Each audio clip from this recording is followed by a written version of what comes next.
If you cannot remove the application icon from the home screen of your Android device such as Samsung, then let us see what to do. In this case, I have this YouTube app icon on the home screen, and if I try to remove, then let us see what happens.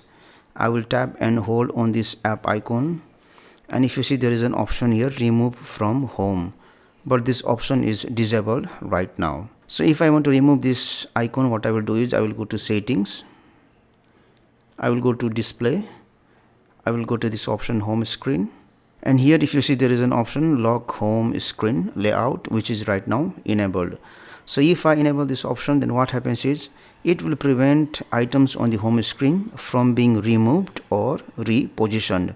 That means neither I can remove the app icon on this home screen, nor I can change the position of this app icon. Also, I cannot add another app icon on this home screen. So what you have to do is you have to go to display, you have to go to home screen, and then you have to disable this option lock home screen layout.